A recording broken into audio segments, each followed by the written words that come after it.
Bismillahirrahmanirrahim. Assalamualaikum warahmatullahi wabarakatuh.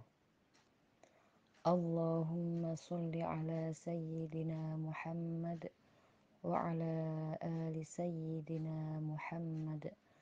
Rabbi shrah li sadri wa yassir li amri wahlul 'uqdatam min lisani yafqahu qawli, amma ba'd. Pada kesempatan kali ini, insya Allah kita akan ngaji bareng. Tema tentang 10 perkara yang diharamkan bagi orang yang sedang haid dan nifas. Yang pertama, tidak boleh sholat. Jadi, perempuan yang lagi haid haram hukumnya sholat dan tidak perlu diqadha. Yang kedua, puasa. Wanita yang sedang haid haram hukumnya berpuasa. Akan tetapi berbeda. Kalau sholat tidak wajib diqadha, kalau puasa wajib diqadha. Jadi perempuan di bulan Ramadan haid, maka dihitung berapa hari, nanti setelah Ramadan usai wajib diqadha. Yang ketiga, tawaf. Perempuan yang lagi haid haram hukumnya tawaf di Ka'bah. Yang keempat, talak. Perempuan kalau lagi haid, suami hukumnya haram mentalaknya. Begitu juga perempuan yang lagi nifas. Akan tetapi talaknya tetap jatuh, talaknya tetap jadi. Tetapi hukumnya haram bagi suami menjatuhkan talak tersebut. Sekarang yang nomor 5, mohon maaf, digauli oleh suami. Tidak boleh digauli oleh suami dalam arti, mohon maaf, suami menggauli istri sampai memasukkan ke wilayah tersebut. Haram. Memasukkan ke lubang tersebut adalah dosa besar.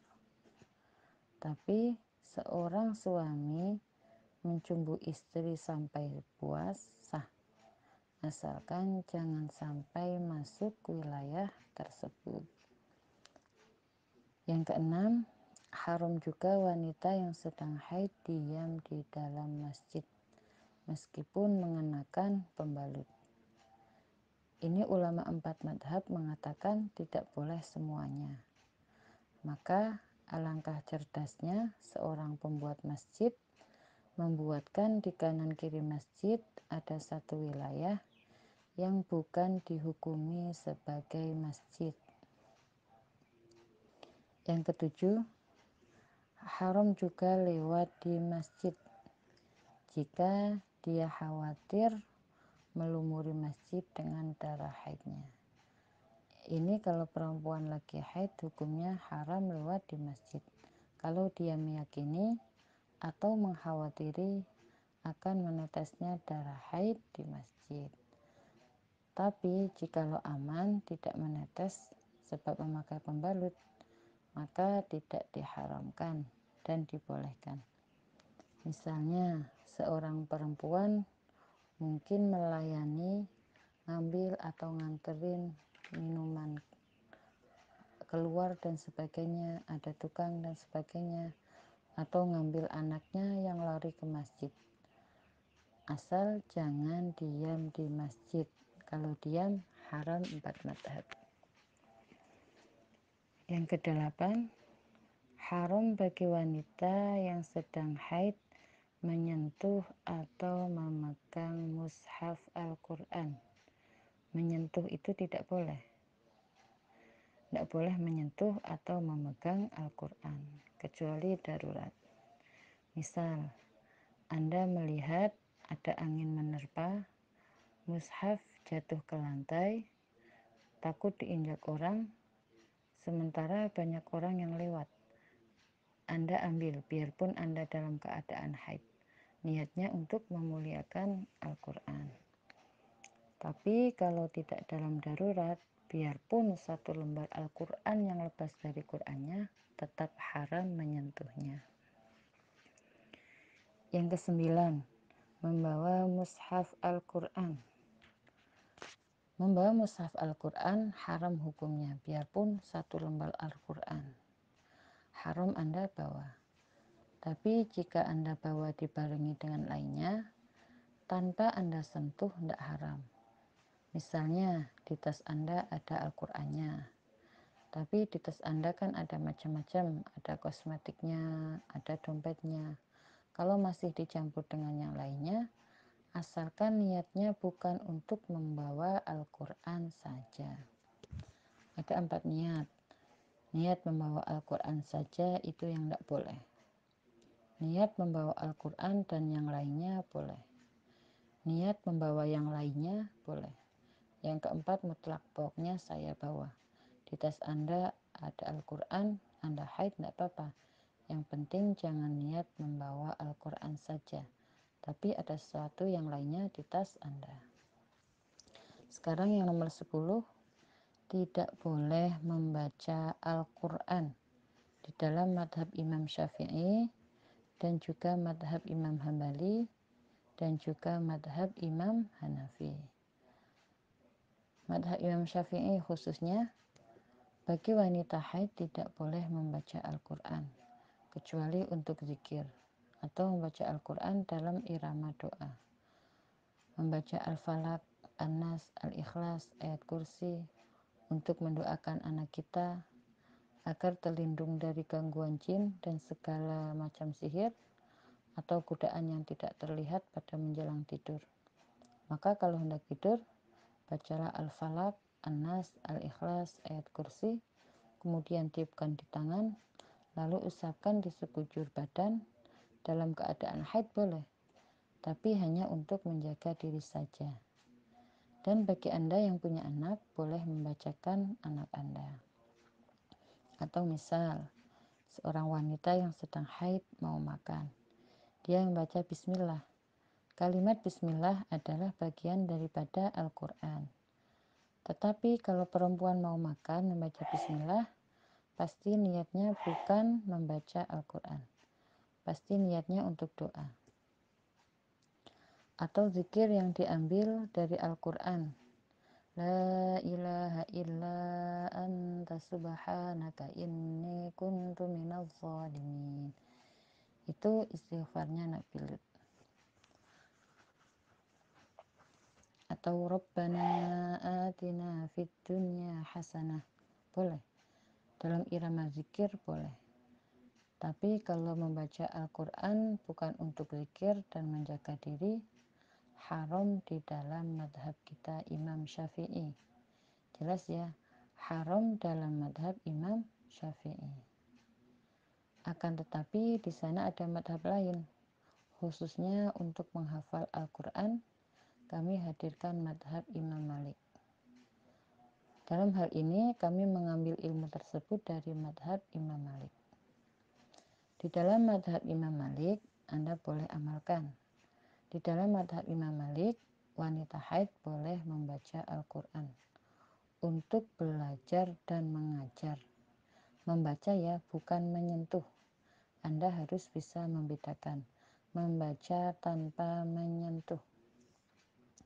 Untuk belajar dan mengajar, termasuk bagi penghafal Al-Quran untuk menjaga hafalannya agar tidak hilang.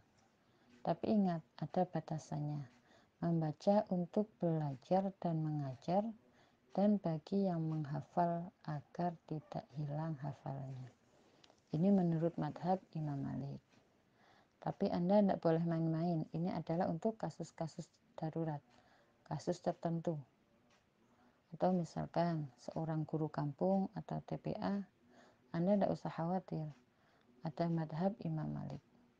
Guru TPA hanya mbak satu, ustadzahnya pada tidak mau. Tak tahunya haidnya 14 hari. Ya, santrinya bubar. Anda tetap ngajar Al-Quran, tidak usah megang. Biar santri yang membuka, Anda mentalkin. Boleh. Bismillahirrahmanirrahim. Amma yatasa'alun. Anda baca, biarpun haid. Ditiru secukupnya saja. Untuk belajar dan mengajar. Yang lagi belajar haid, waktu haid pun tetap belajar. Atau di tempat-tempat atau ustadz yang ngajar di SMP atau SMA. Itu pendidikan agamanya hanya 2 jam dalam seminggu. Sudah begitu, anak pelajarnya selalu beralasan lagi haid. Ustadznya tidak berani nyuruh. Ini kacau kalau begini. Pokoknya tidak ada alasan. Ya, itu tentang 10 perkara yang diharamkan bagi orang yang sedang haid dan nifas. Terus bagi wanita yang keadaan lagi haid boleh melakukan semua kebaikan kecuali yang dilarang tadi. Ini ada tambahan sedikit tentang perbedaan antara mushaf Al-Quran, Al-Quran terjemahan, dan tafsir Al-Quran. Mushaf adalah firman Allah yang dituliskan. Tulisannya dari Al-Fatihah sampai An-Nas. Tidak diselingi oleh apapun dari awal sampai akhir. Dijilid dari Al-Fatihah sampai An-Nas, itu mushaf. Ada perbedaan pendapat ulama di dalam hak urusan Al-Quran terjemahan. Al-Quran terjemahan dan Al-Quran tafsir sangat berbeda. Tafsir adalah sarah dari penjelasan Al-Quran dan juga menjelaskan asbabun nuzul, yaitu ada di tafsir. Tapi kalau terjemahan itu hanya ditulis kepada huruf Latin Indonesia, maka ini sangat beda. Kemudian orang yang memegang Al-Quran terjemahan, apakah dianjurkan punya wudhu? Sangat dianjurkan punya wudhu. Akan tetapi, ulama membahas jikalau memang huruf Latinnya lebih banyak daripada Al-Qur'annya, maka ada ulama mengatakan tidak apa-apa. Di saat dia lagi memakai Al-Qur'an terjemahan, dia tidak punya wudhu. Tapi ini bukan keutamaan, utamanya tetap punya wudhu. Kenapa? Al-Qur'an yang dilatinkan itu juga ada latinnya menyampaikan lafadz Al-Qur'an. Maka utamanya tetap punya wudhu. Tetapi kalau ternyata memang kepepet, maka tidak apa-apa memegang tanpa punya wudhu. Namun utamanya tetap punya wudhu. Nah, kalau tafsir Al-Quran sama, utamanya tetap punya wudhu.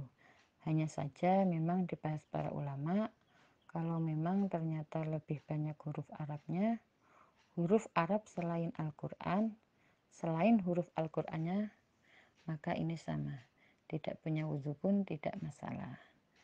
Namun kalau berbicara tentang keutamaan, tetap punya wudhu lebih utama. Tapi kalau murni Al-Quran tidak bercampur dengan apapun, memegangnya wajib punya wudhu. Tapi kalau bercampur dengan yang lainnya, maka itu dihukumi dengan yang lainnya. Maka tidak punya wudhu tidak masalah. Jadi terjemah Al-Quran sama tafsir Al-Quran beda. Tetapi dalam urusan pengambilan menyentuhnya atau membawanya sama, dibolehkan. Semoga kajian yang singkat ini bermanfaat. Wallahu a'lam bishawab. Wassalamualaikum warahmatullahi wabarakatuh.